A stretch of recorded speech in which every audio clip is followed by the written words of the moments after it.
I don't know if it's good or bad. I would say just.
Okay.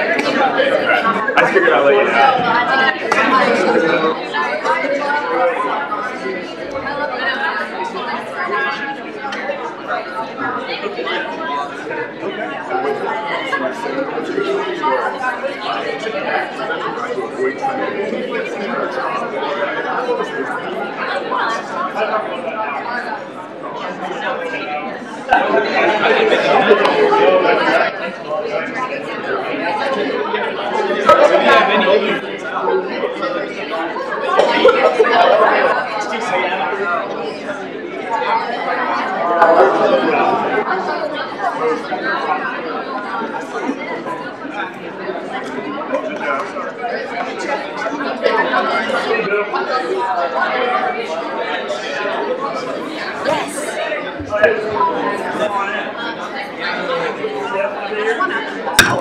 I call this meeting of the Kansas State University Student Senate to order. Please rise for the Pledge of Allegiance.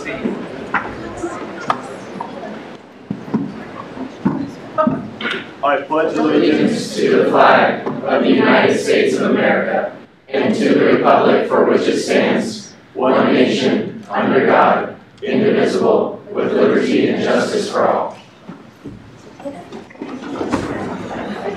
We'll move into roll call. All right, good evening, guys. Adams. Akers. Here.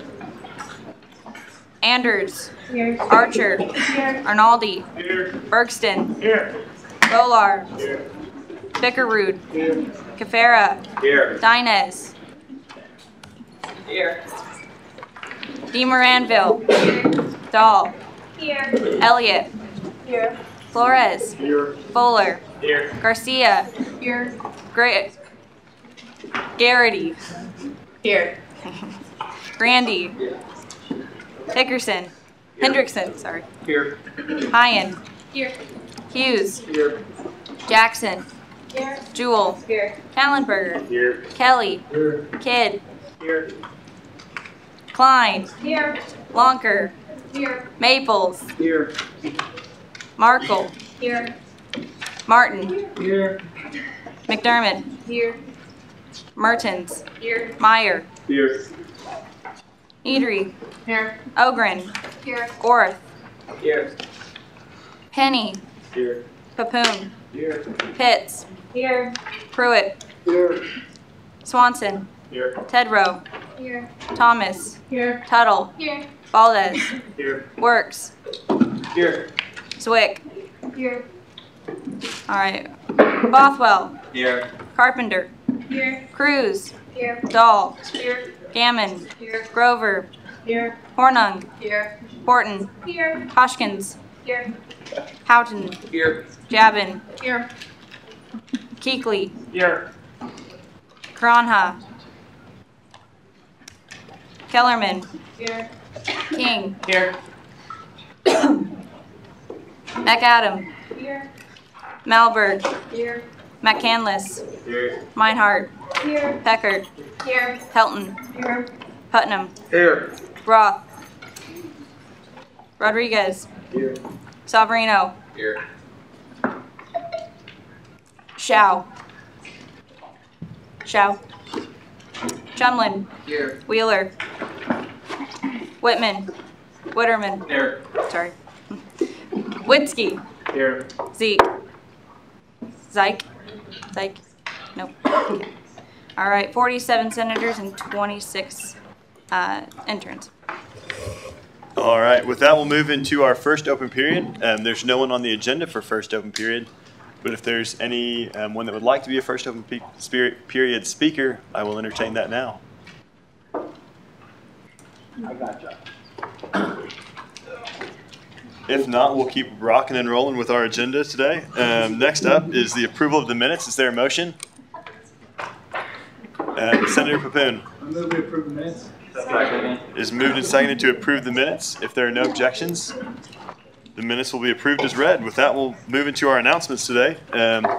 If you couldn't tell, Senate is casual tonight. With that, if you want to be on a short-term allocations committee, the link is there in the agenda. Also the same for the elections committee and the trans task force. If you want to be a part of the trans task force, please feel free to reach out to Jordan Keel, and she can provide further information. Proxies for this evening: Hendrickson for Nichols, McDermott for Nordstrom, Jewell for McIntyre, Kidd for Bogner, Thomas for Albers. And then SGA members of the week this week go to Ayanna Belk, Chris Butler, Stephen Cafera, Natalie Jabin, and Nathan King. Ayanna Belk and Chris Butler are recognized for their courage in sharing their personal experience of hate at K-State. And then Stephen Cafera, Natalie Jabin, and Nathan King all attended the Kansas LULAC rally for DACA at the State House this past weekend. So let's give them all a round of applause.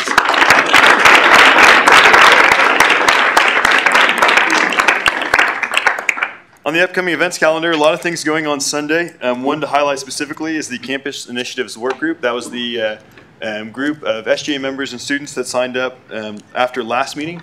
That group is going to meet at 3:30 on Sunday. If any of you are interested in being a part of that still, feel free to send me an email. Feel free to just show up to that meeting at 3:30. We'd love to have you join us. With that, fall break's coming up as well. So our quote of the week is, "Don't compare your behind the scenes to somebody else's highlight reel." Awesome.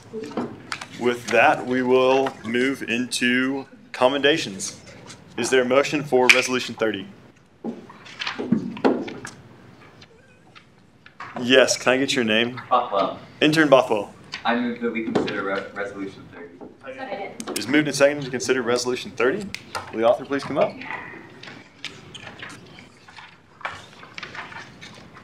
All right, Resolution 171830, commendation to the 2017 Kansas State University Student Ambassadors by Mary Budahan, Jeffrey Bogner, Avery Buller, Colton Fuller, Marcus Kidd, Jordan Keel, Hannah Markle, Jake McIntyre, Matt Midget, Miranda Moore, Sarah Neary, Will Ork, Jansen Penny, Joey Boone, Jonathan Fuchsia, Lacey Pitts, and Colby Works.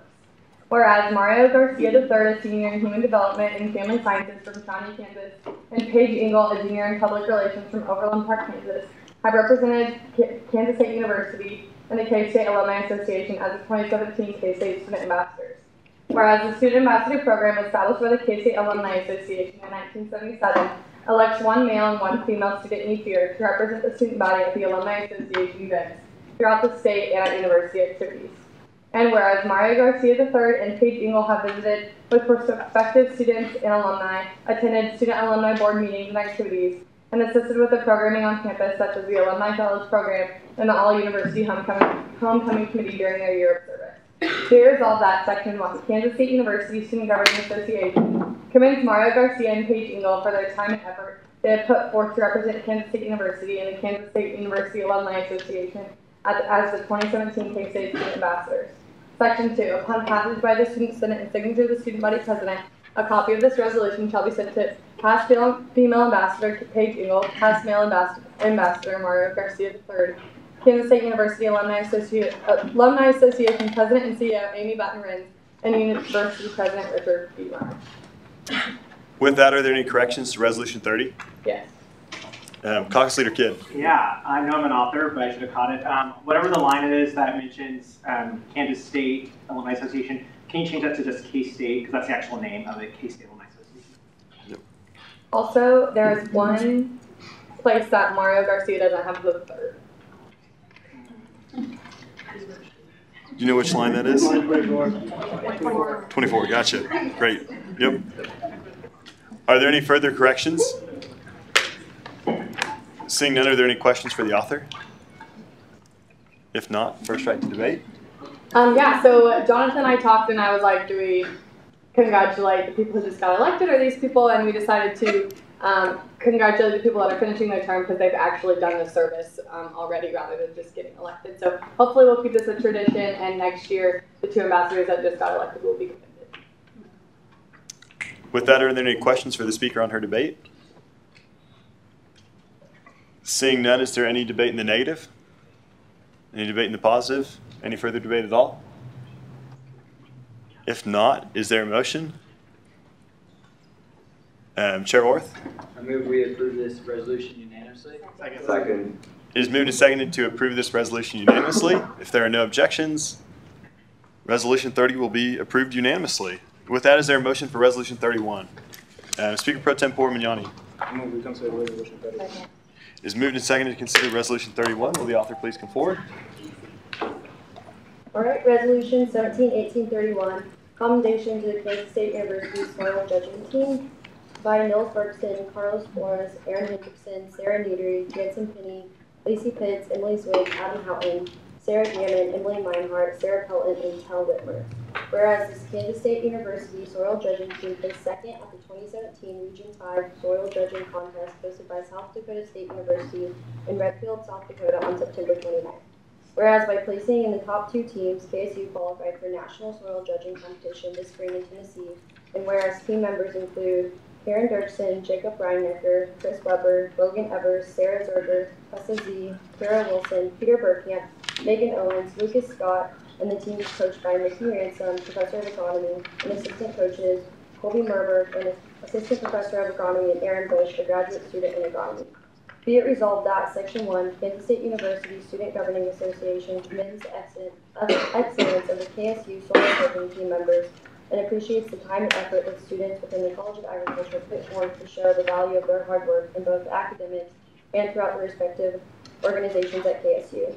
Section 2, upon passage by the Student Senate and signature of the Student Body President, a copy of this resolution shall be sent to the coach of the KSU Soil Judging Team and Professor of Agronomy, Mickey Ransom, Assistant Coach and Assistant Professor of Agronomy, Colby Merber, Assistant Coach and Graduate Student in Agronomy, Aaron Bush, Dean of the College of Agriculture, Director of State Research and Extension, John Fuller, and University President Richard B. Myers. With that, are there any corrections to Resolution 31? Chair Neatery? Yeah, sometimes, I should have caught this, sometimes we have agronomy capitalized and sometimes we don't, so just make that clear. Chair Mersman?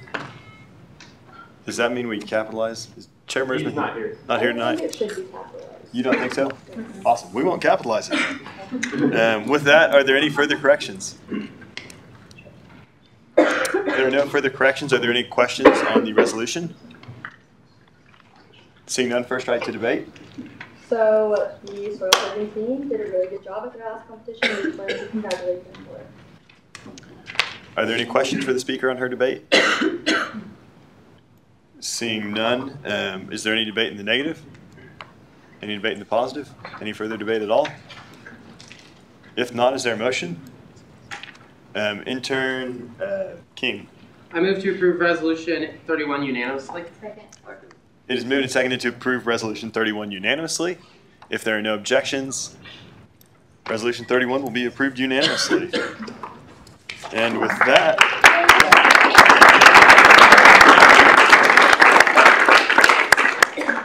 next up on our agenda is approval of appointments. We have not sworn in our Student Senate Secretary and heard her favorite smell yet. So with that, is there anybody else that we have not gotten sworn in yet? Awesome. We'll get that taken care of.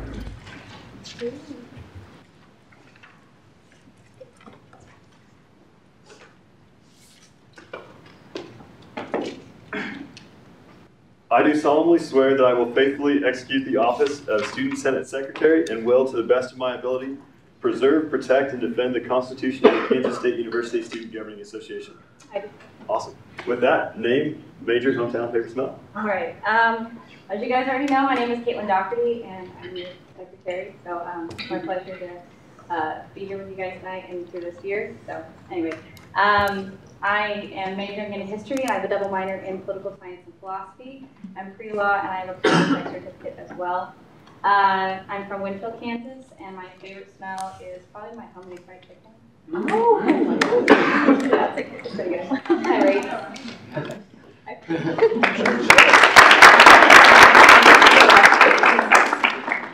With that, we'll move into committee reports. There are a couple of committee reports listed in the agenda. Are there any questions on the committee reports listed in the agenda? If not, are there any chairs that would like to make a committee report? Chair Neary.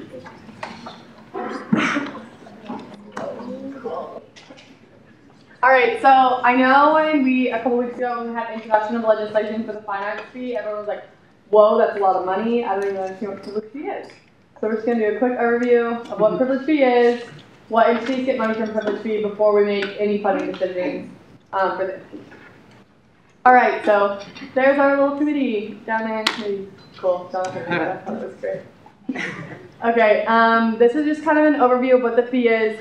So it's a campus-wide mandatory student fee, and it's used for different service activities that we'll have a list of that later. Any increases in the fees have to be proposed to the privilege fee committee, then it has to be approved by the student senate, and then it gets sent to the president, which then gets sent to the board of regents. So it's a lengthy process. And then you're currently all paying $431 per semester for these fee and these entities. So that's the process.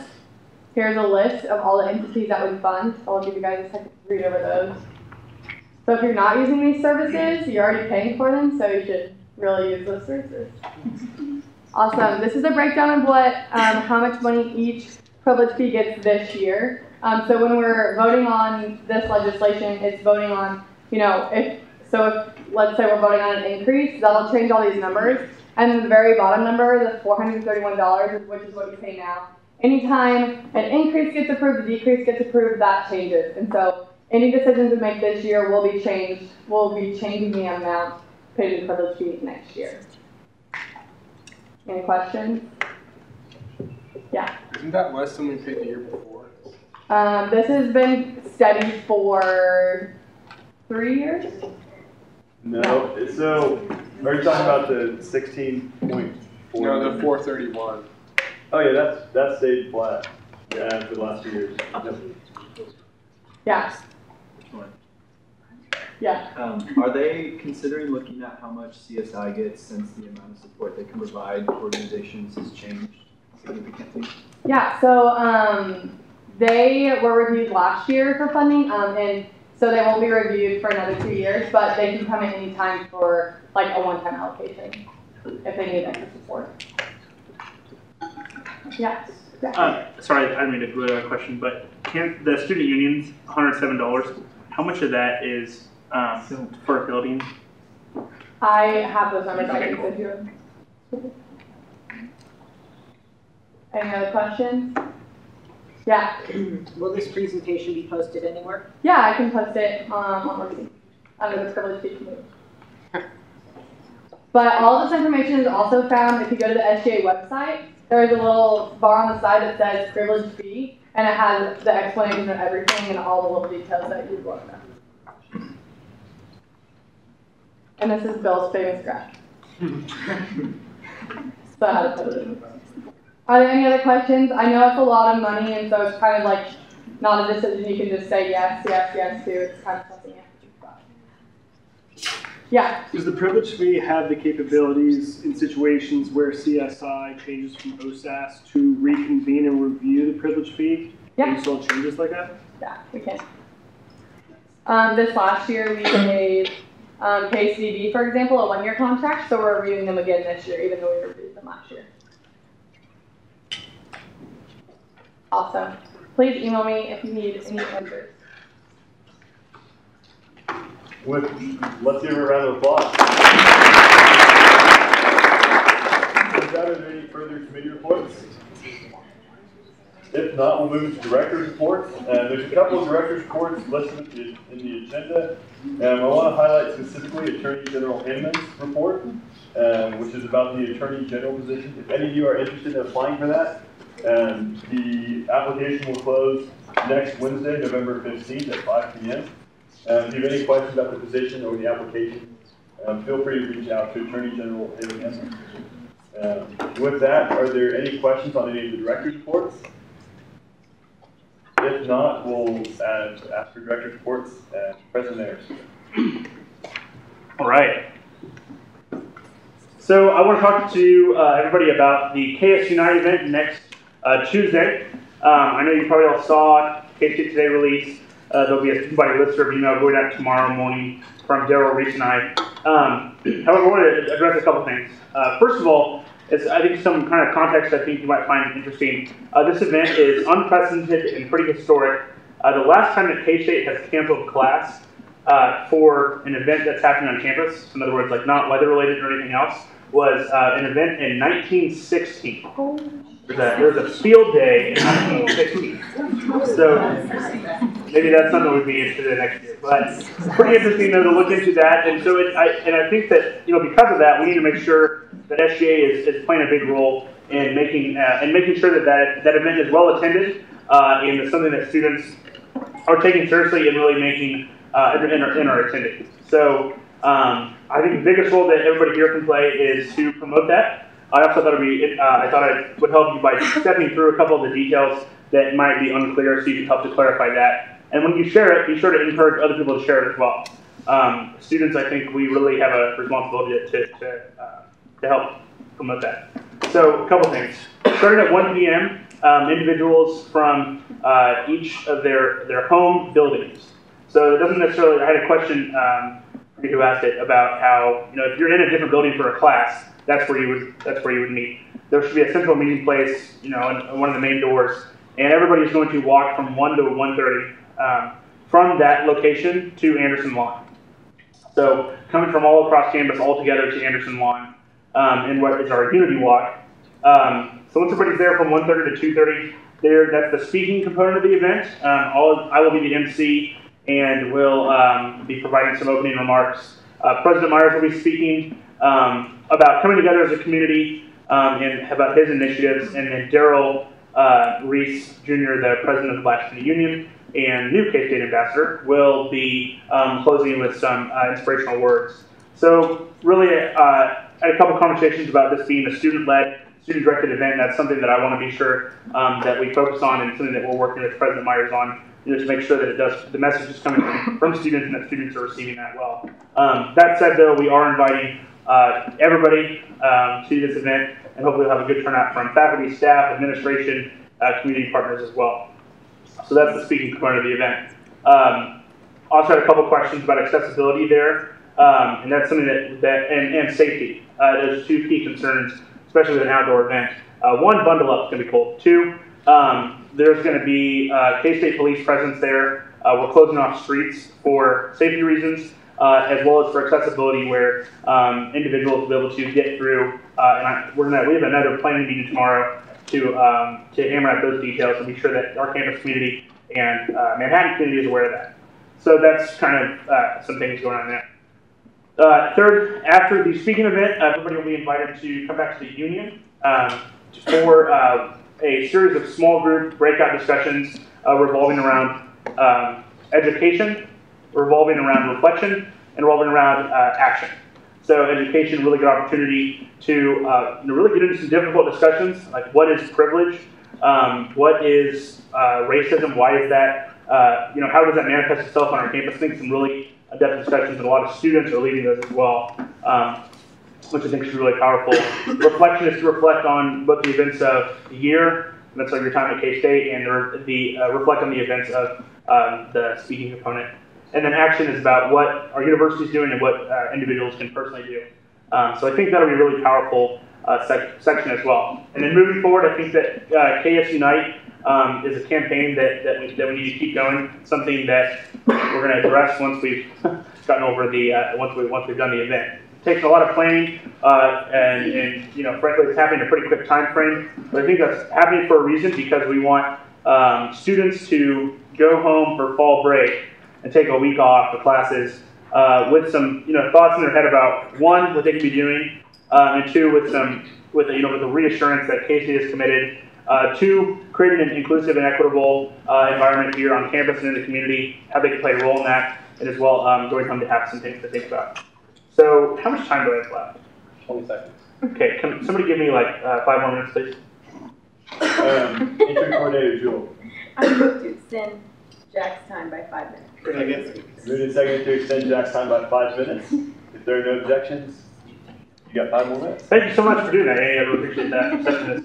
With that, I'm going to turn over to yield my speaking rights to Maddie Ames real quick.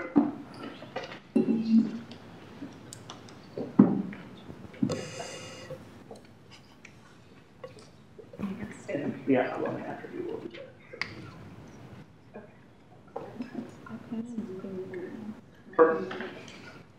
Okay, hi everyone. Yeah, I don't think that's on. You just talk really loud. Okay, can you all hear me now? Cool. So I just wanted to give a little more. Okay, my name is Madeline. I am with Project Inclusion, and I'm the president of Young Democrats. I found that I forget to introduce myself sometimes when I'm up here. Thank you, Ryan Kelly. But so I just wanted to give a little more detail about some of the stuff that students are working on with this event. Hang on one second. So we plan on making t-shirts. That's one thing. We plan on making 500. They are going to be ready by Monday at 5 p.m. and we're going to be selling them for $5 each. We only have to take $4, and then we are trying to do $1 from each of those sales donated to, I can't remember what, Mary, what did we say? K-State Proud, that's right. There were a lot of messages in the group me today, I'm sorry. And then we plan on tabling in the union to sell those t-shirts if we don't sell all of them at the rally on Tuesday. At the rally, we plan on having a photo booth just like they have at sorority events, kind of, with the picture frame, and it says #KSUnite, and so people can put that on their social media and things like that. We plan on having cute little props and stuff just to make it more of like a community thing and less of like a serious talk, even though it is a serious talk. We just want to kind of lighten it up a little bit. We plan on, well, okay, so we already have an email written, but we plan on sending an email/message out to everyone, and so we will give it to you guys and you can send it out to all of your constituents, and it will be signed off as Project Inclusion, but I'll read the email here in a second. But we just wanted everyone to get it because it encourages them to post on social media so we can kind of get the ball rolling before the event actually happens. Okay, so I'm going to read you the email really quick so that everyone kind of knows what's happening with it. Okay. KSU family, as many of you have heard, there is a march taking place on Tuesday. We wanted to give you a little background about it and a chance to participate before the actual event occurs. Recently, there have been several incidents in our community, sorry, I'm just super stuttery today, that many students and faculty members have found upsetting. These incidents have targeted marginalized groups on campuses, immigrants, LGBTQ plus community members, members of different faiths, etc. A large portion of students will say that they don't see these acts as being a big deal or that the reaction towards them has been blown out of proportion. And to whomever holds those beliefs, that is your prerogative. However, it is hard to deny the divide on campus, whether you believe it is due to the incidents or if you believe it is due to the consequent reactions. If we continue to let this issue divide our campus, we are going to pay dearly for it, be it through the loss of a sense of community or continuously declining enrollment that results in increased tuition rates. No matter what your belief, it is usually agreed upon that increasing tuition rates is not a good thing. So we are making the change happen, we are taking control, and we are taking back our campus. We are going to unite together to create the campus and community that we want to see. We want the power in the hands of the people, and in doing so, we are making sure students are in charge of this change. We encourage everyone who reads this message to post on your favorite social media outlet, Twitter, Facebook, Instagram, etc., using KSUnite, hashtag KSUnite, and answer this question. What does a diverse and inclusive community look like? Be creative, thoughtful, don't worry about the formality, and most importantly, be honest, speak from the heart. We encourage everyone to attend the march and rally on Tuesday. If we are going to save our campus and save ourselves from increasing rates of tuition, it is critical that we come together in understanding and unite for the betterment of the Kansas State University family. Sincerely, Project Inclusion, hashtag KSUnite. So, does anyone have any questions about that email? Or kind of what we're doing with it? I'm just doing it now. Like 20 seconds, but Speaker Pro Tem Foreman Jones. I move to extend the president's speaking time by 3 minutes. It's moved and seconded to extend by 3 minutes. If there are no objections, we've got 3 more minutes. Appreciate it. I actually asked for that 3 minutes so I can filibuster. Everybody, please take out your phones or social media and go post about it.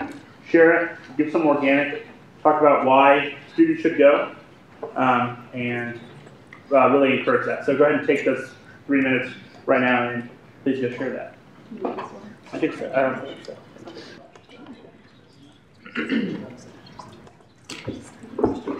Try to tell jokes up here.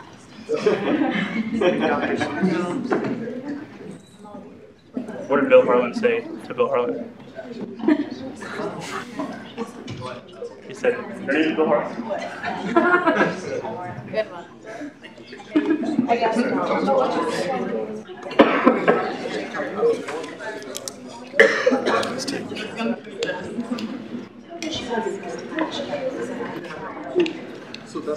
Yes. So instead of all walking from where? So from each individual building.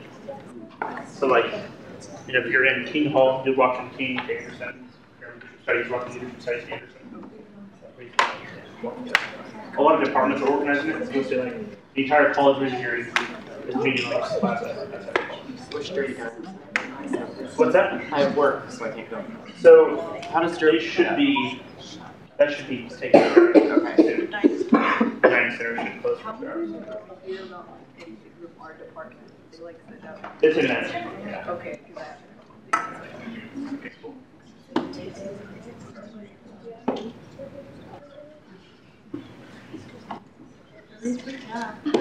So, 1 minute and 20 seconds left of happy posting.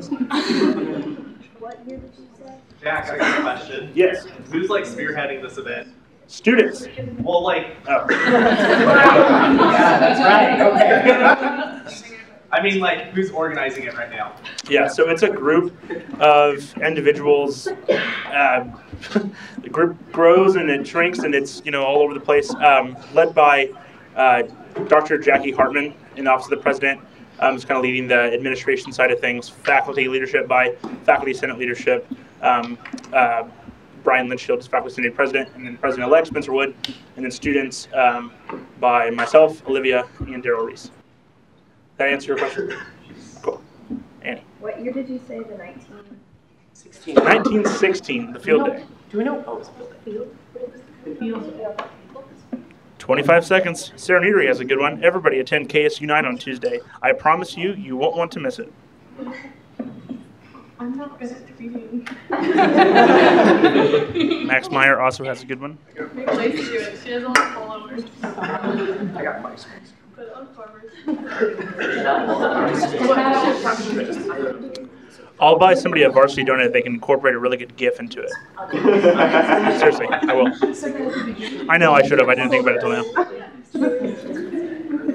All right. Go ahead and take questions in case there are there any questions beyond what we're talking about? Senator Hyen. Yes. If someone approaches a senator and asks what the event is, what are kind of like the 3 major things that we can quickly tell them about the event? That's a great idea. So it is, okay. 3 things to bring up to people. I would say number 1 is that this is a time for our community and university to come together.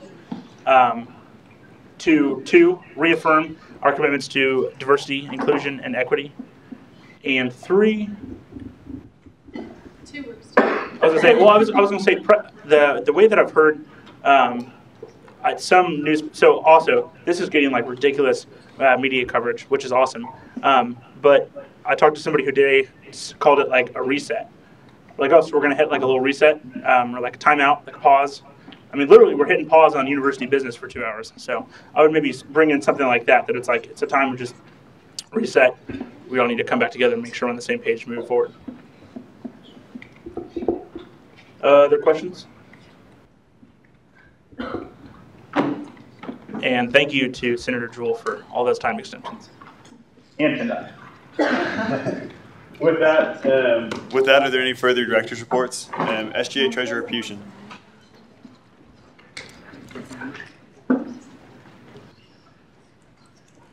Bill has a couple of slides for me to talk about some legislation. Are they?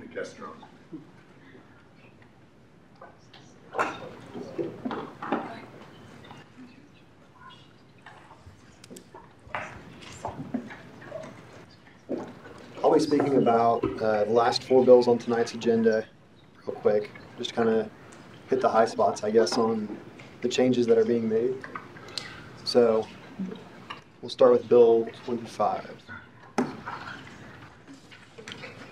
So looking right here at the general description of the committee, we are changing. We're doing a lot of changes. A lot of these were kind of brought on by the restructuring of student organizations and the changing of OSAS to CSI. So here we just made the quorum a little bit more, or a little less descriptive than it was before. Here's a big change right here. We changed it from 9 to 8 student senators and 3 to 4 students at large.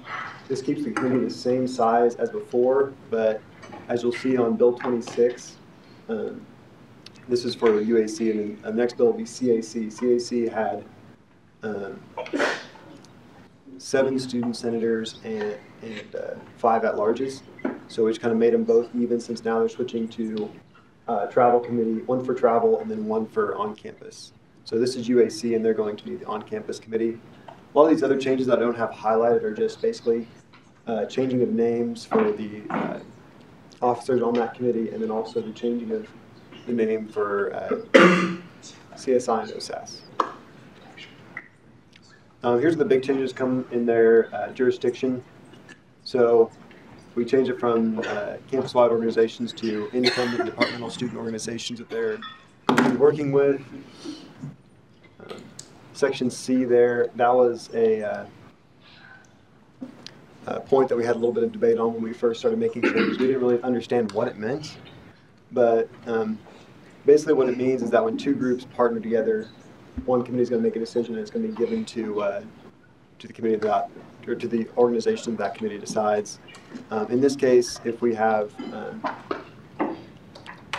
make a decision like that where 2 groups are co-sponsoring an event, we'll likely give it to the departmental student organization, because we actually have recourse on those groups, which that means that we'll be able to get unspent funds back. And then Willowworth was trying to get away from university open house funds, but it's right back to him. So since he's in charge of the on-campus committee, he'll be in charge of those this next year. Looking at Bill 26, once again change the membership there, and change the requirement that of these student senators, they had to each come from, or they had to represent each academic college. Going on to the jurisdiction of this committee, same as before, and they also get allocated the fine arts fee to fine arts organizations. It took away the responsibility of open house from CAC.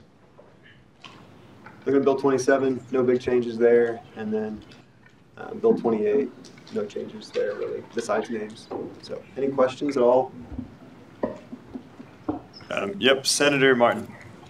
So the part where there's a senator from every college on the committee, does that mean that whoever's the architecture senator has to be on that committee? I'll defer that question to our speaker, John. Where's that at? Right here. Bill 26 is for CAC. Used to be. Where's this at? Right here. Go back. Oh, it's wrong. Point E right there.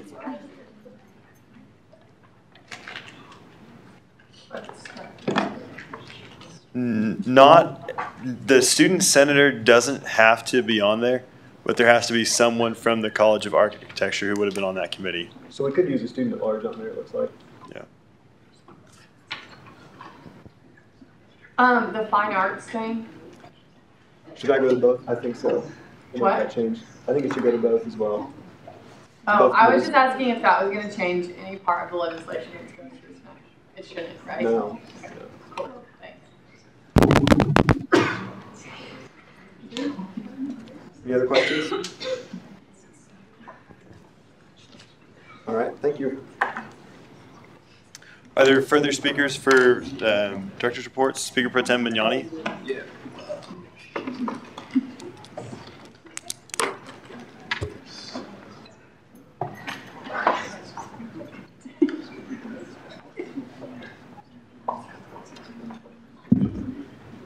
All right, I'm gonna try to keep this possible as brief as possible. So, as some of you have heard me before, I've said that I serve on a committee that's being chaired by Vice President Morris and also Jackie Hartman. And this committee is known as the Freedom of Speech and Expression. And the way about why this committee was formed was because, obviously, due to the way our campus has been hurting over the last few years, people could arguably say that it's all because of hate speech. But there's always that question, like, when do you draw a line between the First Amendment and hate speech? So, you know, Vice President Morris, when he reached out to me and he told me he wanted me to serve on this committee, you know, my first thing, I was like, you know, have you looked at the color of my passport? I ain't from here, but I was like, okay, I can help you out and see how I can play a huge role as an international student on this. So the main things we're trying to focus on here was basically there's an individual by the name of Linda Pollack, and this woman, she has this work she's been doing over the years known as My Daily Constitution. Because whilst it's very important and there's great work that's being done by our fellow student leaders to unite campus and heal this campus, but it's also very important that we make sure that we're educated because, you know, whilst I'll use the example, the car vandalism, what happened whilst it happened off campus, in a way, technically, yes, the university doesn't have to do anything, but also, you know, students did vocal and say, you know, something needed to be done. But the idea behind this committee was we want to be able to educate people and be able to understand, like, you know, by law, by rules, you know, there's some things that can happen that a university can do if it was private, and there's some things that a university could do that's public. So one of the ways we're trying to do this is we want to make sure that we can be able to address some of these issues and have relevant conversations about citizenship, racial tension, and inequity, freedom or expression, viewing it from the U.S. Constitution. That's the aim goal. And one of the ways we want to throw these workshop series in the springtime, and we want to make sure that we want to bring many student organizations, student groups to pick a topic dealing with hate speech, all those areas, and address them in the Wildcats chamber and just kind of like talk about them, discuss them about citizenship, racial tensions, and all that kind of stuff. So the committee has been doing such a great job. One of the ways we're hoping to do that is next week this individual by the name of Linda Pollack, of which Vice President Morris and the committee have been sending different emails across the university. Linda Pollack, she's coming in next week from Monday to Friday, and she would love to meet with student organizations, especially particularly SGA, to sit in those conversations and help brainstorm, since we kind of know the environment and how this university is like currently. So I ask you all to please send me an email. Let me know if you'd be interested to meet with Linda Pollack to discuss how we can facilitate these workshop series in regards to freedom of speech and expression. So that was my first one. And then number two, I wanted to touch on a little bit about SGA Week. This Sunday, we'll have our last and final meeting for SGA Week. So I'll have something concrete for you guys to present, for me to present next week about how the week will go like. Since there's this big committee meeting at 3:30, I don't want to, and I know a lot of people are excited to go to that. What we'll do is we'll have our meeting at 2:30, and I will reserve a different room so that we can make sure we finalize everything and be ready to volunteer on it. Then lastly, Aliyah Mistrovich, the young lady who was with the Research and Extension doing the current President's Cabinet diversity training session about intercultural learning community dialogue, intercultural development inventory. She wants to do a focus group. She has done so many focus groups on this campus. She's been given the green light to work with students, and she definitely wants to have a focus group orientated around SGA. She's hoping to do that next week. So if you're interested... Time for the speaker has expired. Is there a motion to extend? Senator Kefera.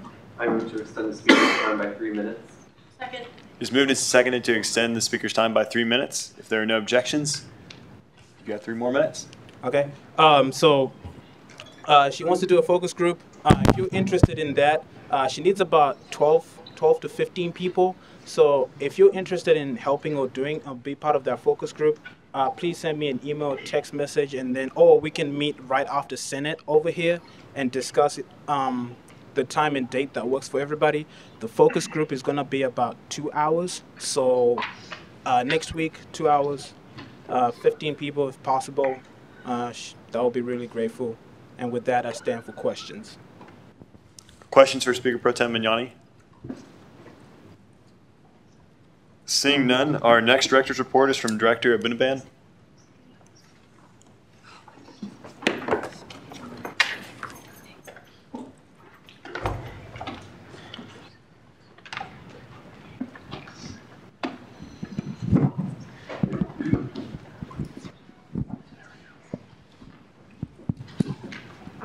What's up, guys?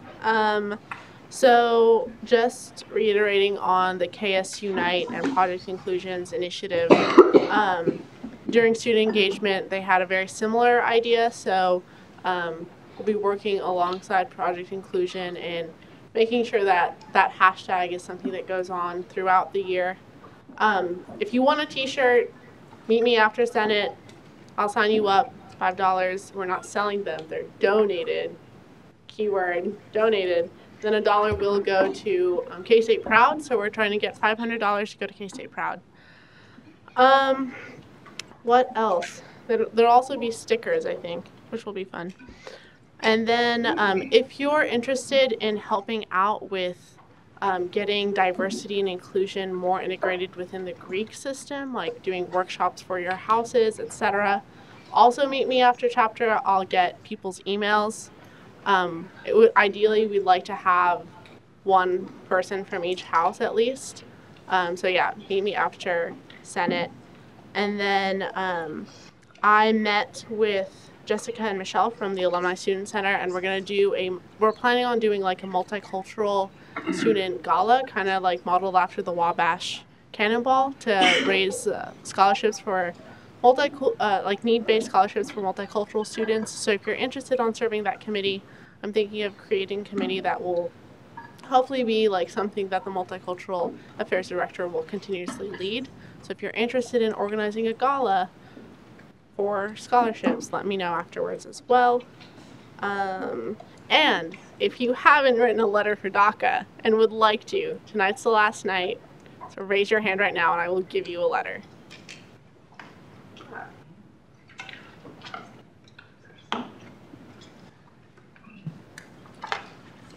Can we write more than one, Mary? Yeah, you can write more than one. That's right.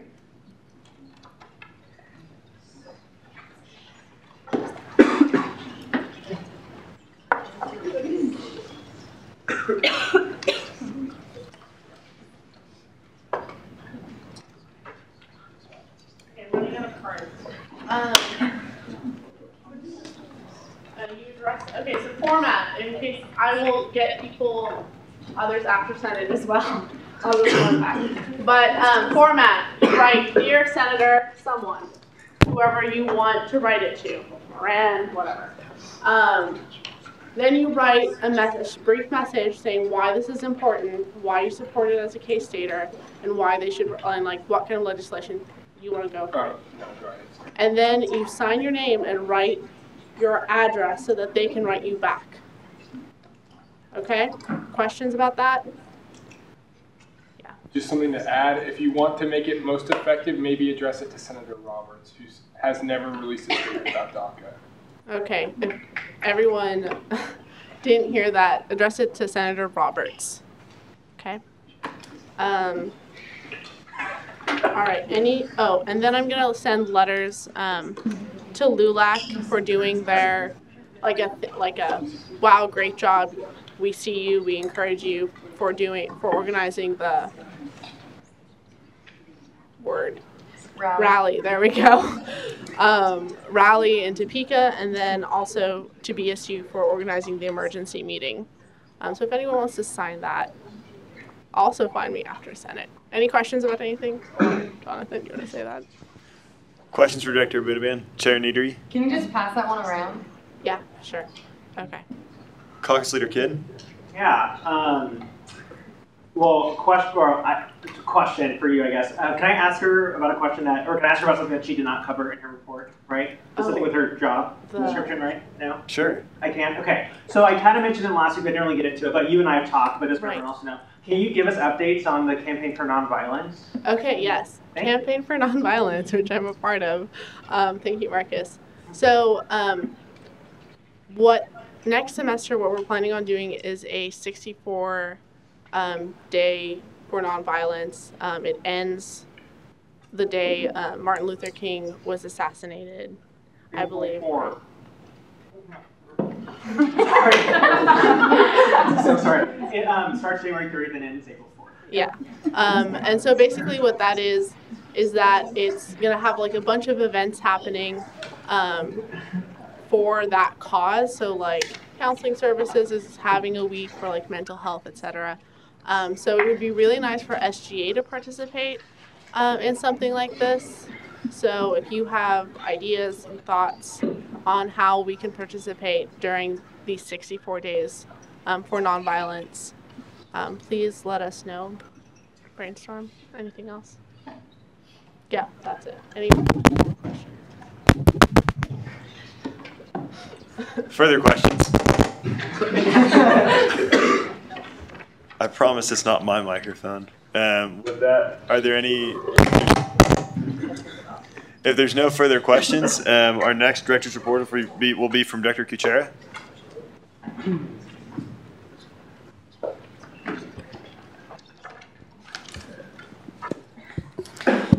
So this last week, interns Natalie, Nathan, and Senator Cafera, we got a chance to go over to Topeka, and I was sitting next to someone, and they said, man, that's a small crowd. But I want to tell you about that crowd who was there in Topeka. There were people from Garden City Community College who drove from about 3-4 hours away who were there. It was about 30-40 degrees outside. We had people who drove down from Atchison as well. And so as with so many diversity things, simply showing up a lot of times means so much to these individuals. So that's just a picture from DACA. On Monday, we found out that the car that had all the very hateful speech spray painted onto it, that was a false report, and that the guy had done it himself. But a lot of times, we see people, whenever there's a false report, people seem to dismiss all the different incidents that are going on because of one false report. But let me assure you that I have enough friends who've experienced things that they'll tell you that hateful things on this campus and in this society are certainly alive and well. In that mindset, I want to share a quote from the BSU emergency meeting because it really stood out to me. They said that we always see allies when the going gets rough, when there are these really bad incidences on campus. And allies are great, but what we really need right now are accomplices. And accomplices are those individuals who are willing to roll up their sleeves, get their hands dirty, and do the heavy lifting, not when it's popular, but when there are no stories or when there's no seeming momentum for those issues at the moment. People who are willing to risk their reputation and their time and their energy to try to work on these issues to increase inclusion efforts on campus or wherever else. So that is my little part about DACA. And how do I change slides? Forgive me. Spacebar. Oh, we have a clicker. Put the mouse on the PowerPoint.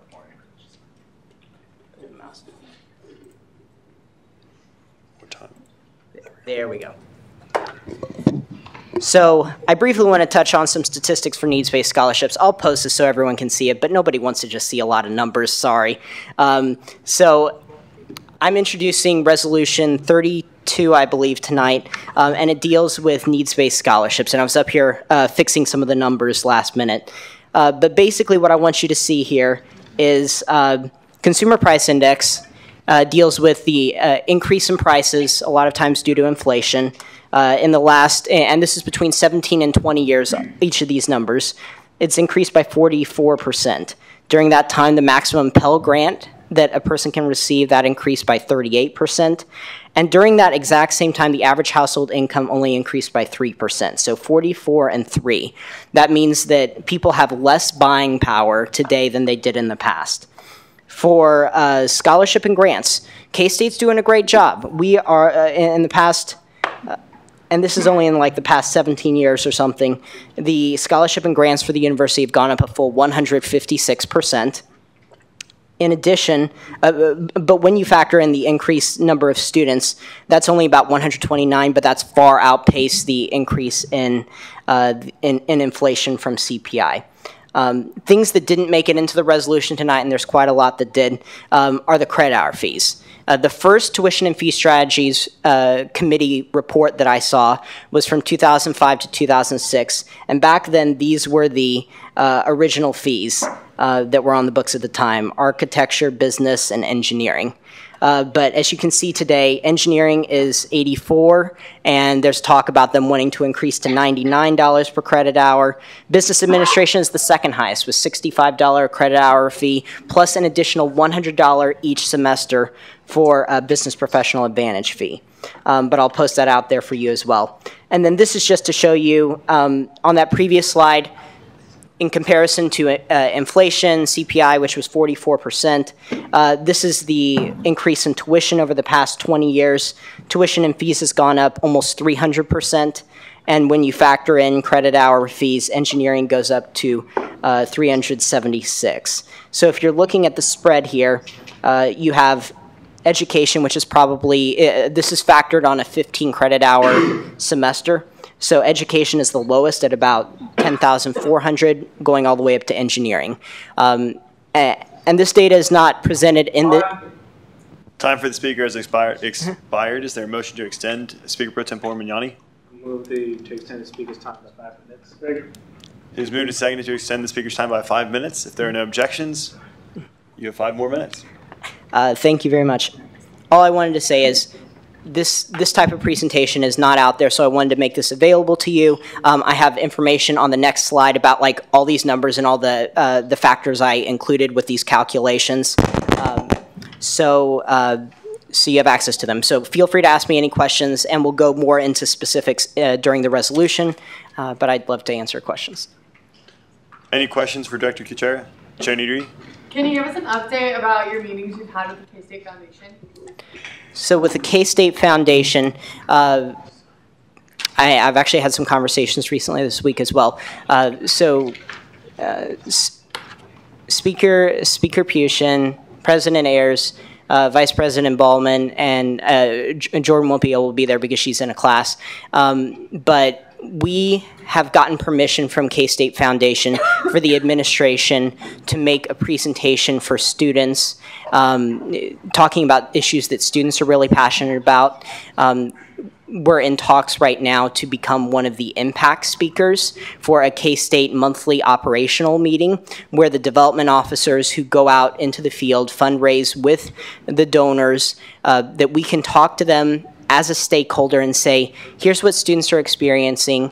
Here are things such as Multicultural Student Center, needs-based scholarships that students are really passionate about. And we're also going to do the best we can to try to find ways that we can connect passionate students on different topics to the foundation fundraising process so they can share their stories. Because if there's something that I've been hearing from students is they want to share their stories with donors, and we've also been hearing back from some donors that they would really like to hear a student perspective, particularly on a narrative that is so student-driven, such as needs-based scholarship or the need for the food pantry on campus. Did that answer your question? Thank you very much. Further questions? Seeing none, thank you very much. Are there any further director's reports? If there's no further director's reports, we'll move into final action. Will the author of Bill 20 please come forward?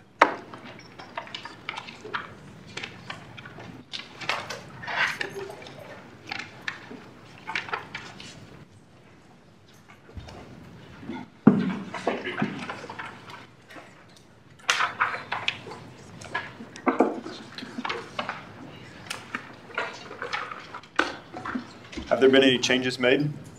No. All right. With that, are there any corrections? All right. First right to debate. So I think a lot of people were upset that resolutions and legislations and bills were not being sent to where they were. So when I looked across, I guess I was the only guy who could do it. So I'll go ahead and do it.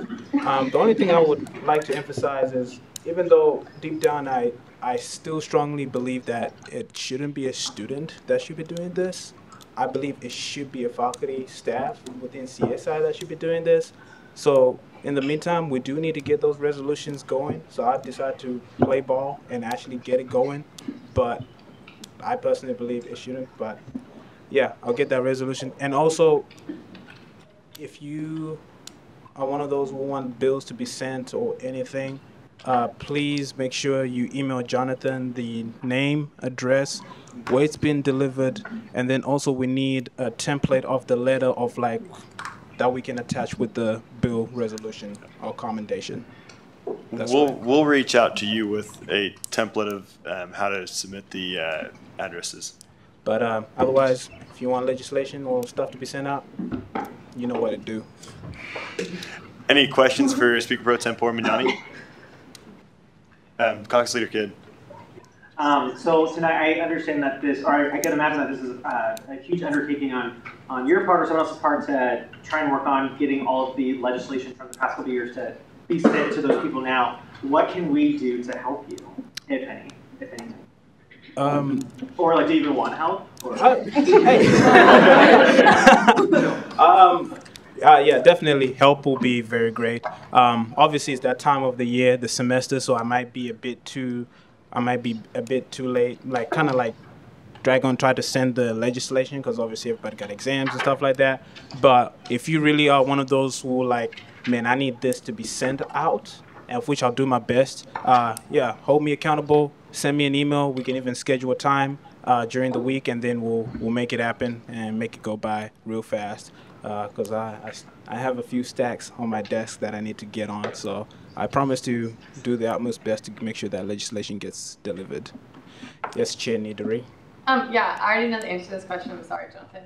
Can you give an update about what we're doing about the past 2 years legislation? Because I know there's been discussion about that in kind of decision making. So, from my understanding was we were gonna, starting from now on, we were gonna do that, and then also we revisited the most important legislation and resolutions in the past that we felt were very important. Like, for example, the DACA one. We make sure that gets sent out. So there are some that were very important. We're gonna dig through to make sure those get sent out. And then just being transparent, and then the ones we're just like, you know. I can add to that real quick. Or if Jordan wants to add to it, go ahead. Yeah, I would just say the ones that were still relevant to the time were sent out, not the most important ones, but things like commendations or where the authors or the people it being sent to weren't the correct people anymore, those weren't sent out. So.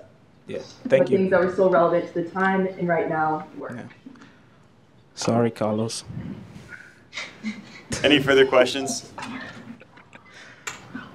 Seeing none, is there any debate in the negative? Any debate in the positive? Any further debate at all? If not, we'll proceed to a roll call vote on Bill 20.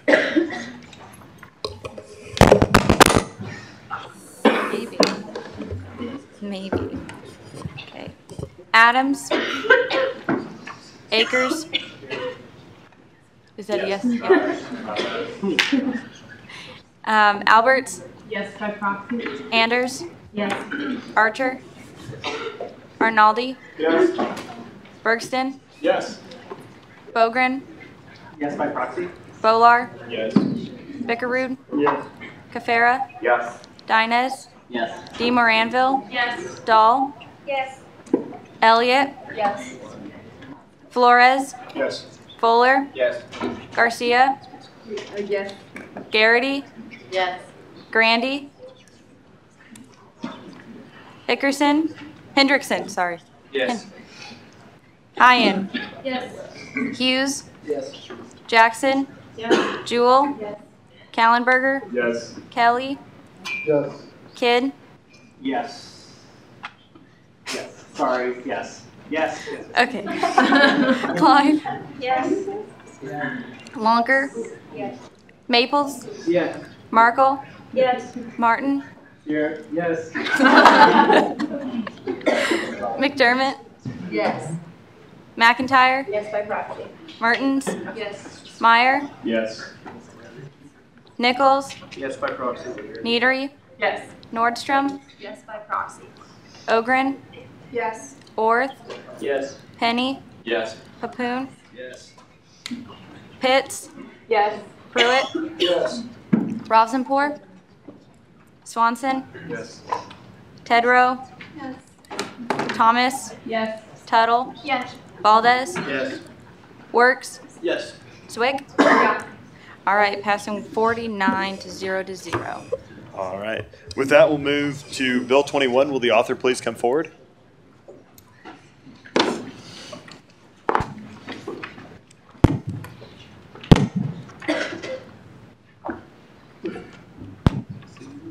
Oh. Oh, my bad, man.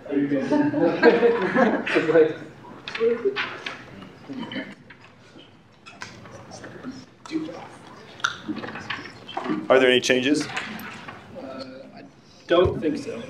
All right. With that, first right to debate. All right, so this is what we introduced last week with the fine arts privilege fee. Again, just running through who got increases and what stayed the same. Most of the departments under the fine arts privilege fee stayed the same, except for the music department, band and orchestra department, the music department, choral and opera, and the Ebony Theater. All requested and were granted, and communication studies and theater and dance were all granted a $1,250 increase for script rental and royalty fees. So basically those fees have been going up the past few years and they needed it. The only entities that requested an increase that the privilege fee denied in this piece of legislation were the English department, who requested a $600 increase, and the communication studies, theater, and dance, who requested an $8,000 increase for their box office costs. And I'd be happy to get into more of the nitty-gritty if anybody is interested on those two. With that, is there any questions for the speaker? If not, is there any debate in the negative? Any debate in the positive? Any further debate at all? If not, we'll proceed into a roll call vote on Bill 21.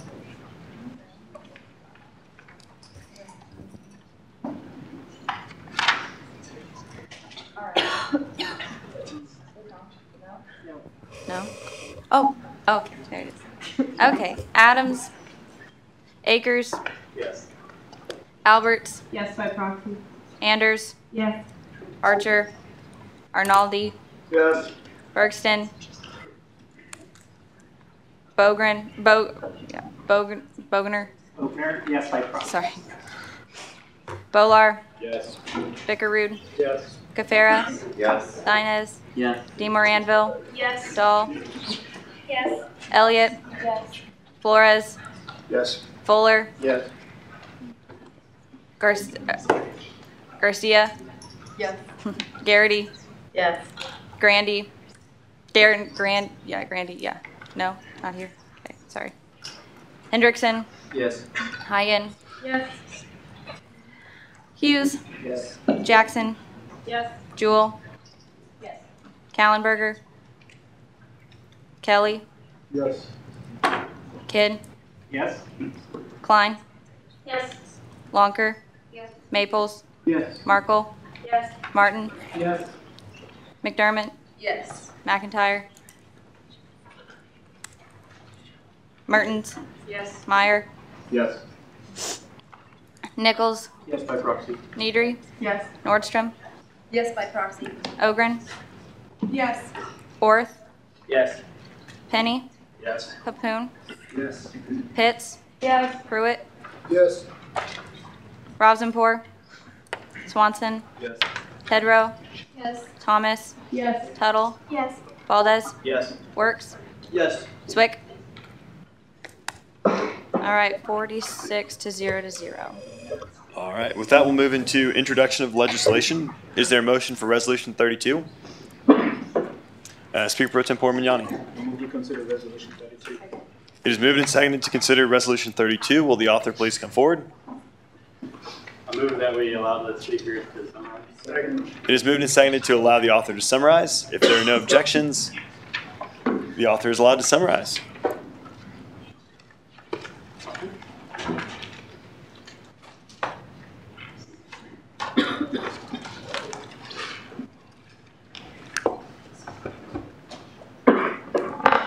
So Jonathan and I were pretty late last night. I was making some updates based off of feedback from everybody about the resolution. Unfortunately, it didn't get in the last version of the agenda. So I'll describe, there are no major changes to what's in your agenda, just adding some additional information. So I'll describe the resolution. So it starts off by talking about the Innovation and Inspiration campaign here at K-State. We're trying to fundraise $1.4 billion, and the first goal of that campaign is the land-grant mission of keeping education accessible and affordable, and then the gap between the total cost of attendance and financial aid packages has been increasing. Therefore, students are responsible for a larger dollar amount of their educational expenses than in previous years. The resolution then has those statistics about resident and non-resident, and that's just in-state, out-of-state tuition, and the percentage increase. For most of the numbers on this resolution, I did the best I could with the numbers available to me. Pulled most of these from the 1999-2000 to start, and then 2016-2017 at the other end. During that time, the common data set, which is a federal filing that K-State has to make with all sorts of information, enrollment, and different things like that. It says that our scholarships and our grants during that period increased from $23 million to $60 million, which is a 156% increase. During those 18 years, the total cost of attendance outpaced the additional scholarship money. And then we pivot and we talk about families' affordability. Families' ability to afford higher education is impacted by other factors, including the Consumer Price Index, which is the inflation we were talking about earlier, and the average U.S. household income.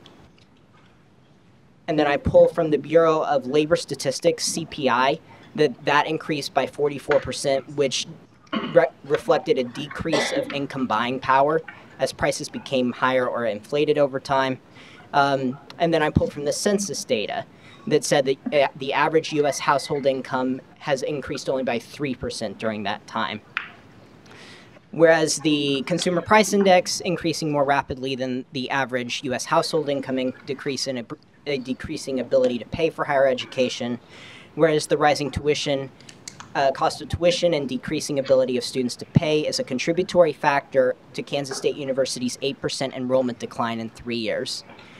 Whereas in the committee's executive summary, the 2016 to 2017 Tuition and Fee Strategies Committee, and this is the committee that determines what the fees and the tuition recommendation from students is, they prioritized needs-based scholarships, and I'm quoting, needs-based scholarships to offset the burden imposed on the students most impacted by tuition hikes. And whereas the committee's fiscal year 2018 tuition recommendations included a call for an increase in the university's needs-based scholarship offerings, but that these scholarships should not be funded off of tuition dollars. And the reason that statement was in there is in the early 2000s, the university said we need a significant tuition increase, a double-digit tuition increase. And students said, we'll give you that if you take some of that money and you allocate it towards needs-based scholarships. What the what students are saying here is we don't want you to raise everybody's tuition just for additional needs-based scholarships. We want this to come from fundraising. So moving down to the Be It Resolved sections. Section 1, the Kansas State University Student Governing Association commends and supports the Innovation and Inspirations campaign prioritization in seeking donations to keep an education from Kansas State University accessible and affordable. Section 2, which is on your resolution, KSUSGA recommends that the university president, Richard B. Myers, make centralized needs-based scholarships a priority in fundraising campaigns with the K-State Foundation. Section 3, to recruit and retain students from an ever-diversifying Kansas high school populace, KSUSGA recommends that college deans make funding for needs-based scholarships and first-generation students a priority in their fundraising campaigns with the K-State Foundation. And Section 4, when considering tuition or fee proposals, this is an additional one that's not in there. KSUSGA encourages the 2017-2018 Tuition and Fees Strategies Committee to evaluate whether additional needs-based and first-generation scholarship offerings are being made available to offset the burden imposed on students impacted most by tuition hikes.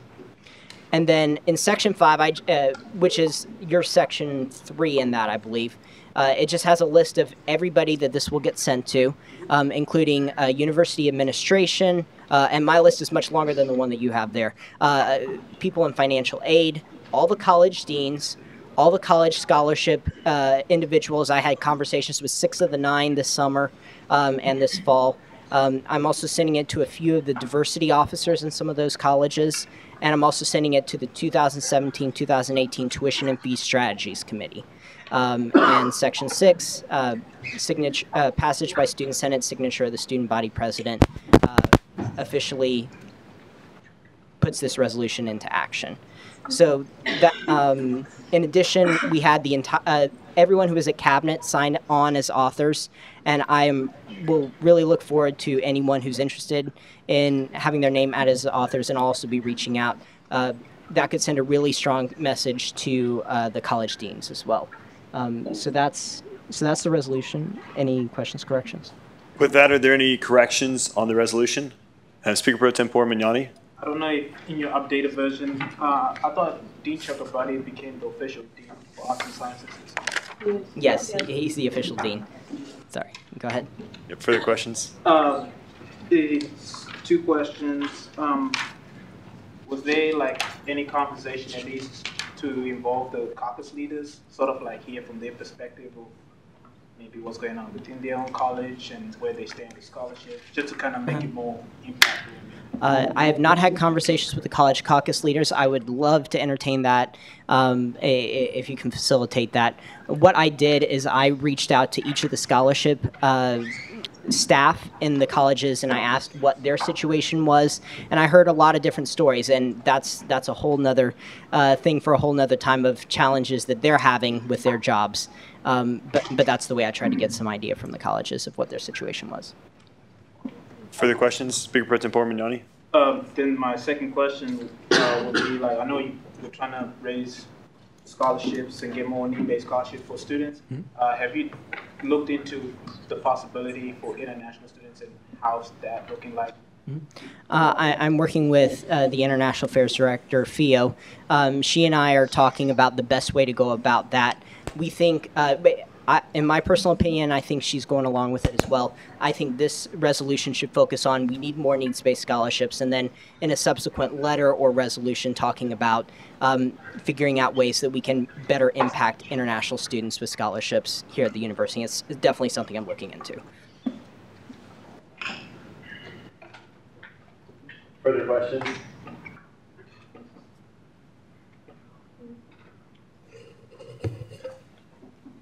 Further questions? Seeing none, we will I'll figure out where this bill's being referred and have that at the end of the meeting. With that, is there a motion for Resolution 33? Senator or Caucus Leader Valdez. I move Bill 33, Resolution 33, sorry. Is there a second? Second. It is moved and seconded to consider Resolution 33. Will the author please come forward? Intern Bothwell. I move that we allow the author to summarize. Is there a second? Object. All right, I did not hear a second, therefore the motion dies.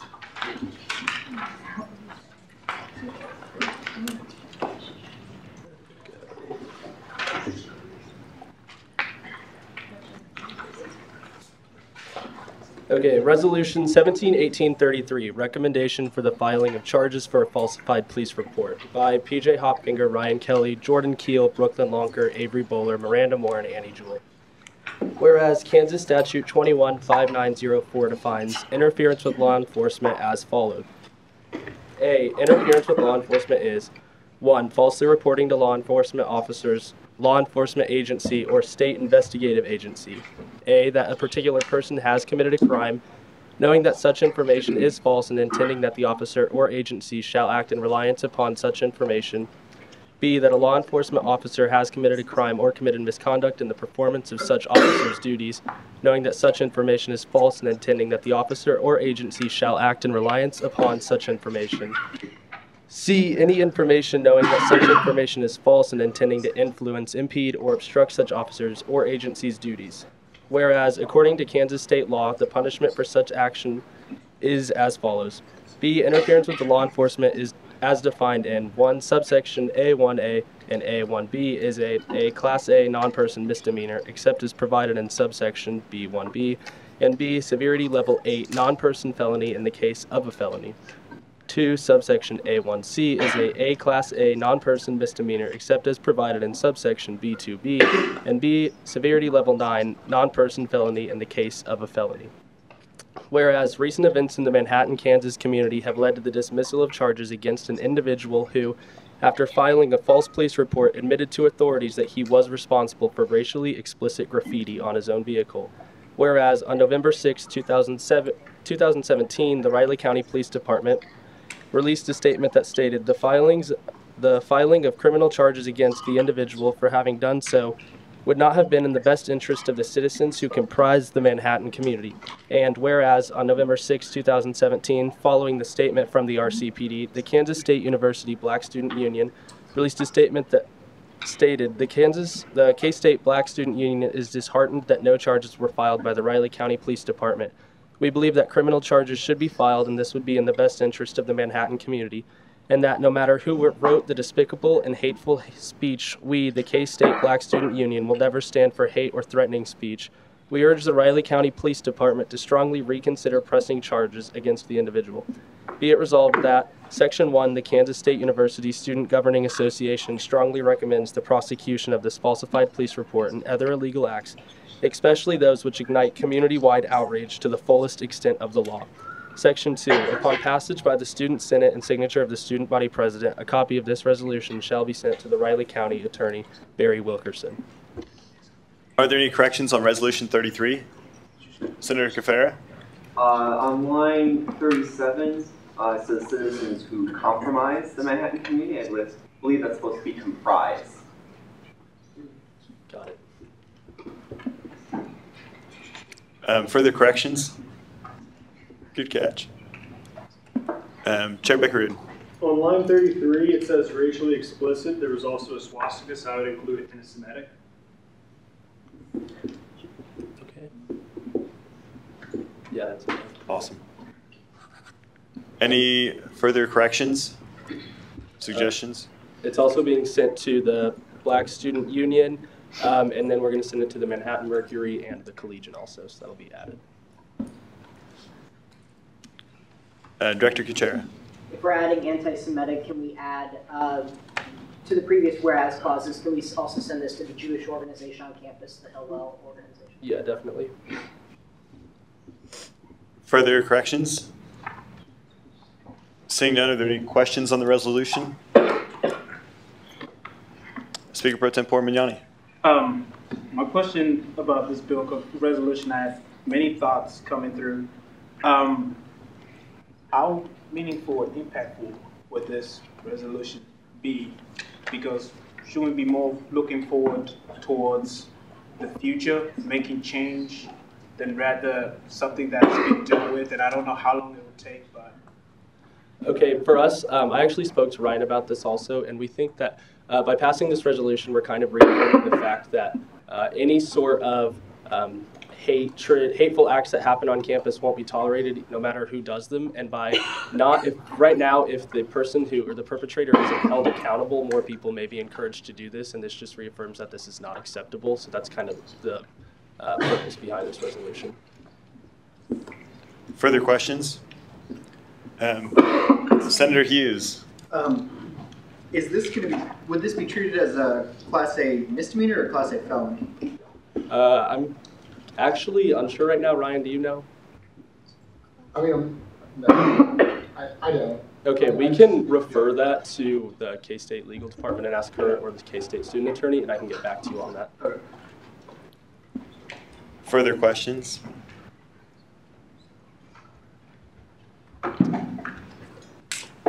If not, this bill will also be referred somewhere. Get that figured out.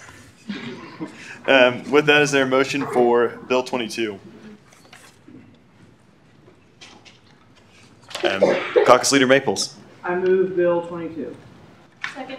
It is moved and seconded to consider Bill 22. Will the author please come forward?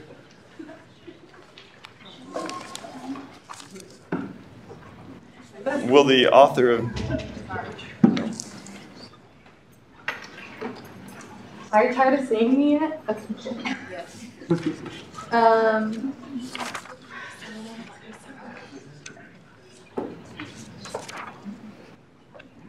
move that the author be allowed to summarize. Second. It is moved and seconded to allow the author to summarize. If there are no objections, the author will be allowed to summarize. Awesome. Me fixing statutes still. So when the Collegian came to present to us for their privilege fee, they call themselves the Collegian Media Group. So we're just trying to make our statutes and all of our contracts be similar, and it makes the most sense. And we also caught a typo that KSDB was KDSB one time. So we're just fixing that. All right. Are there any corrections to the bill? Seeing none, are there any questions for the author? All right. If not, will the author of Bill 23 please come forward? Oh, and that bill will be referred to the Priv Fee Committee.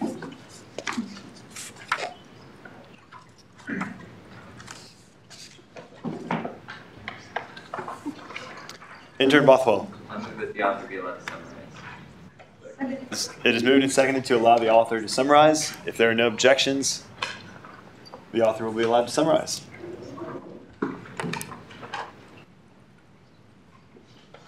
Wait a minute, trying to find it.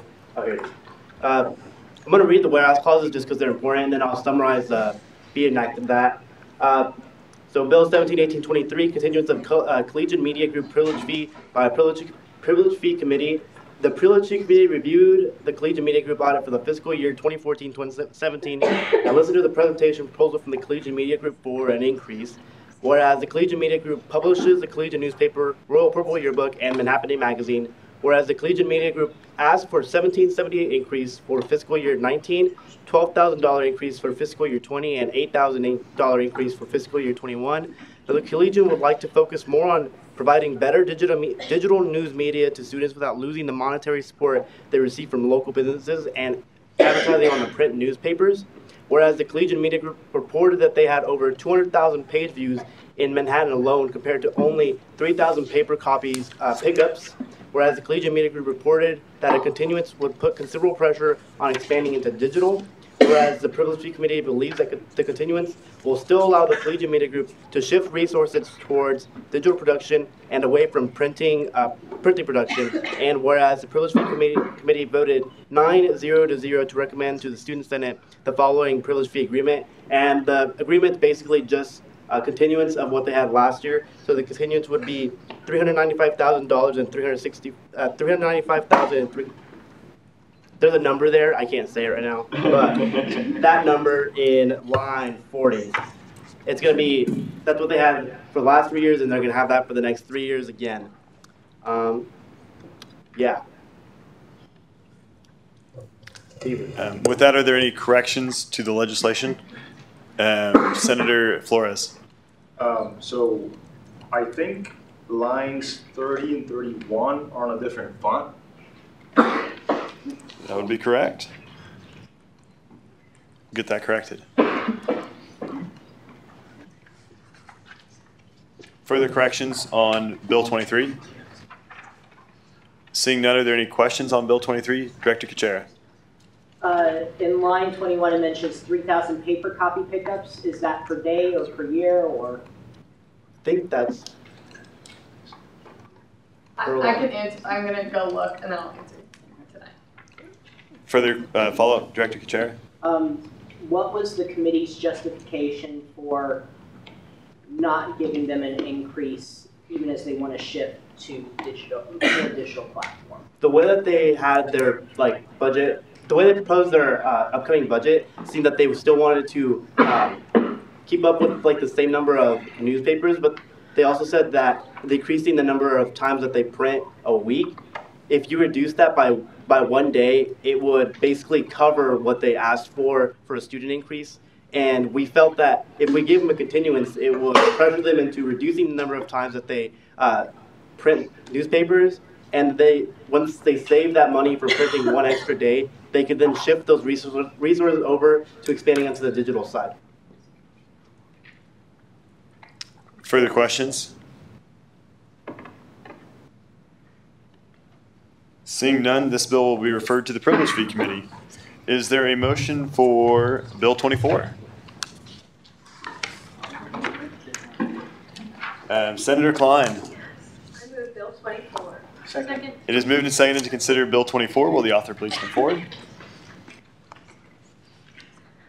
Okay. Bill 17-1824, amendments to the Kansas State University Student Governing Association bylaws concerning duties of student tribunal by Brooke Brownlee, Asa Castro Miller, Emily Dedevue, Bailey Hamilton, Haley Hanneman, Calvin Horn, Jackie Kamiyama, Rajat Kodieras, Stephen Kuchera, Michael Mabry, Lizzie McIntyre, Peter Moyer, Jonathan Pushin, Arturo Sanchez, Fred Schuler, Morgan Scalacci, Corbin Sedlacek, Caitlin Struckel, and Elizabeth Wiesner.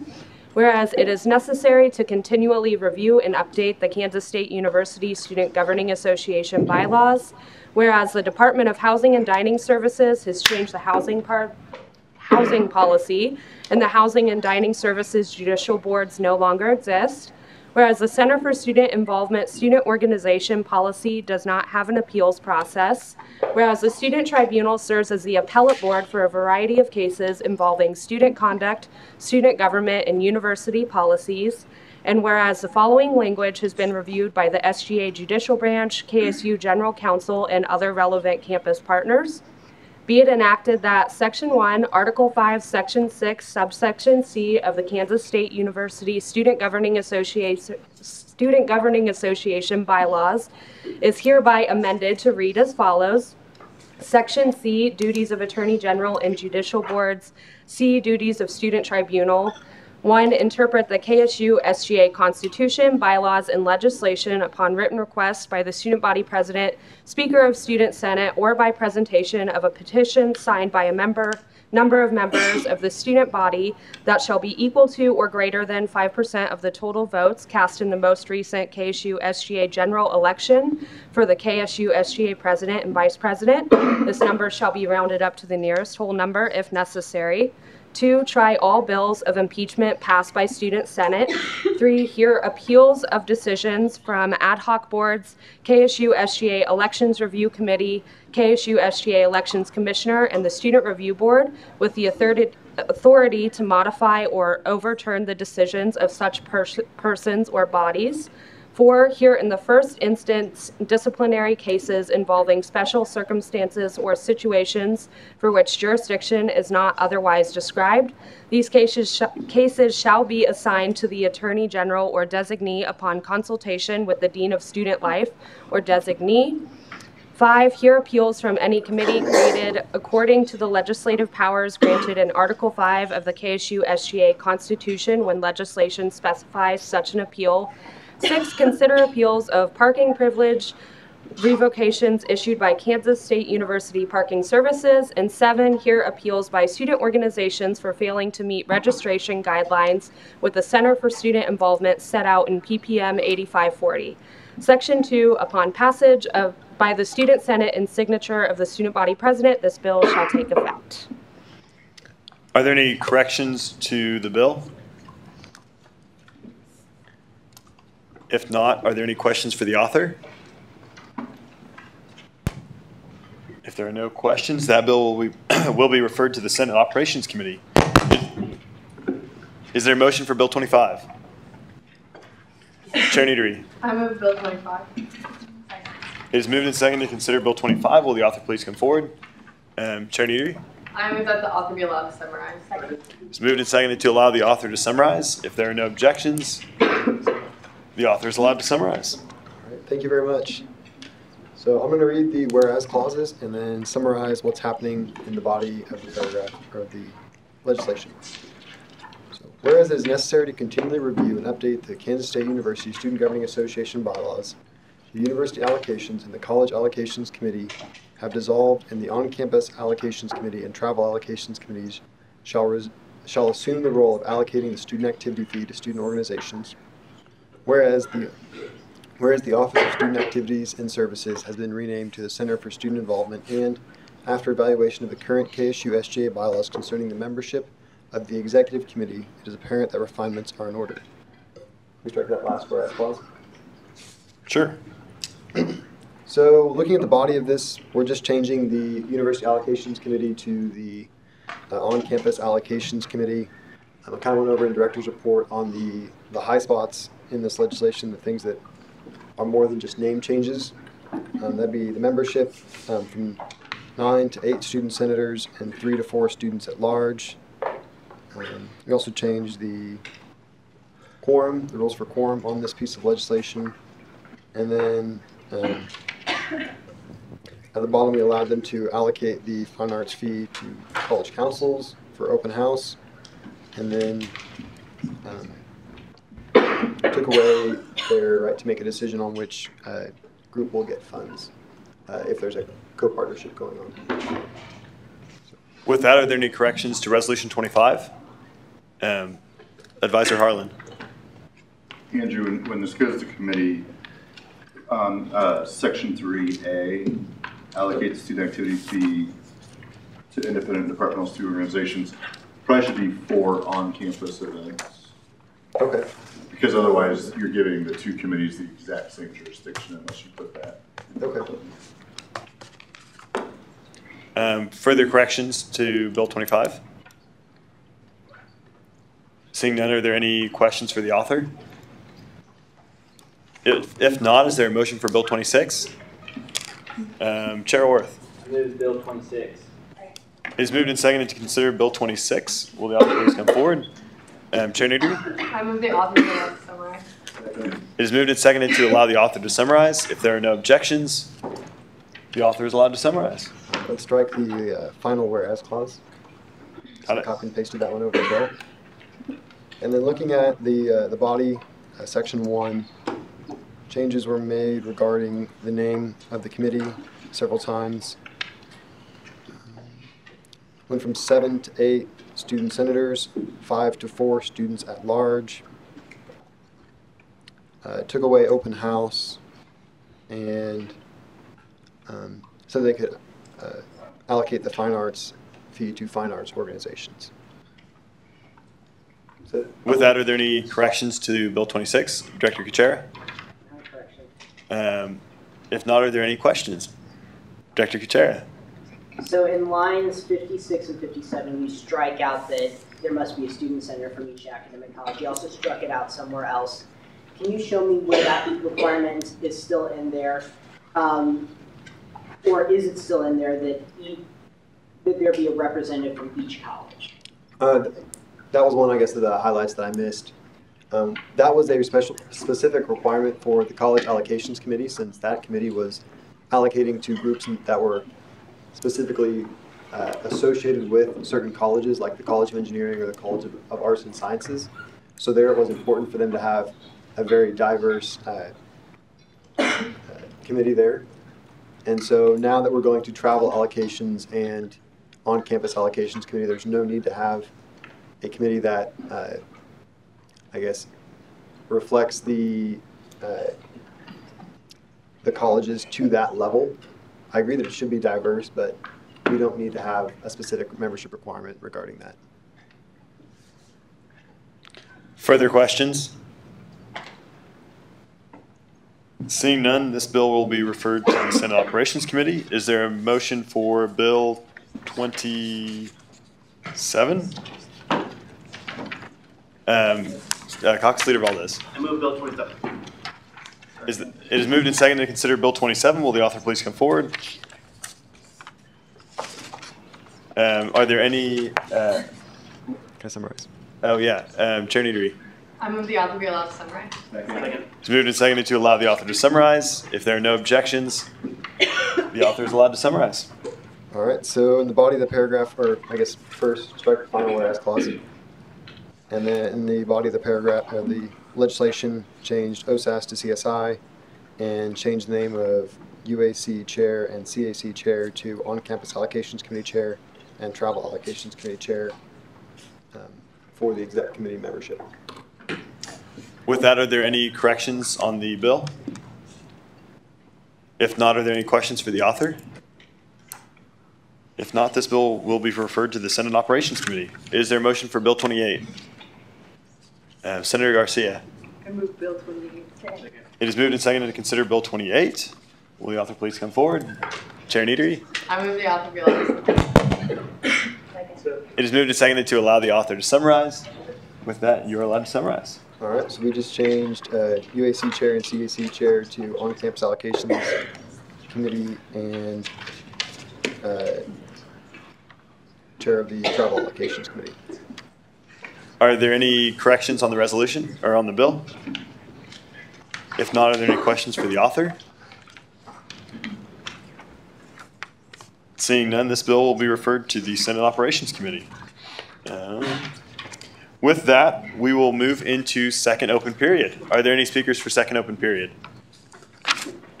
Senator Works. Hey guys, so I just wanted to stand up and talk about a really cool event that the Alumni Association and Student Alumni Board is putting on this upcoming week. So on Monday from 4:30 to 6:30 at the Alumni Association, there'll be an event called Branding You. So Branding You is kind of a networking event to help you with your interview skills, kind of find out your resume, find out what other job opportunities you can have with local professionals. It's 100% free. There's free pizza as well. A bunch of student alumni board members will be there, along with Marcus over there. So it'd be really cool if you guys could stop by. It's going to be on your way back to dinner anyway, so stop by the Lim Association. So yeah, if you have questions, feel free to ask Marcus. Any questions for Senator Works? Seeing none, are there any further speakers for second open period? Yes, Senator Dole. Hey everybody, I am in Mortar Board. It's a senior honorary society, and for a fundraiser we are selling poinsettias, and if you don't know what poinsettias are, they're these like Christmas flowers. They're really cool. And there's like a small size and a big size, and the small is 10, the big is 15. And we're doing 2 orders. One of them will be delivered on December 1st, the other will be delivered on December 8th. And if you're wondering why should I buy flowers, they make a great gift for your like mom or grandma. I promise they love them. So if you're interested in buying them, come talk to me after Senate. So yeah, thanks. Any questions for Senator Dole? Seeing none, further speakers? Director Benvan. I have more letters. Anyone wanted to write another right here.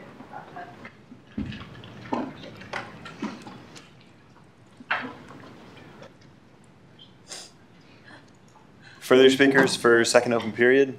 Speaker Pro Tempore Mignani. Just a little reminder, focus group, intercultural development institute. If you're willing to be part of that, we'll just meet after. Yeah. Questions for Speaker Pro Tempore Mignani? President Ayers? Yep. All right, so tomorrow when you get out of class and you're in the awkward interim between class and whatever it is you're doing tomorrow night, homework, house party, whatever you're doing, get on the Twitter. Oral Alley. I'm going to talk to you soon. Get on Twitter and post about ASU Night. Okay? So really, I really appreciate if you guys do it. I'll be happy. If you don't, I won't be as happy. So thank you. Questions for President Ayers? Seeing none further, second open period speakers. Mr. Butler. Yeah, thank you. Well, I just want to say thank you guys for being so welcoming to me coming back in this week. Actually, all through last week and this week, I've run into so many of you guys, and you guys went out of your way to talk to me, so I really appreciate that. I look forward to showing up to more meetings. I may not be a senator, but I would love to help you guys out in any way possible. So let me know. I'm sure you guys have my email. If not, just come and tackle me on my way out. And I'll see you all at O'Malley's.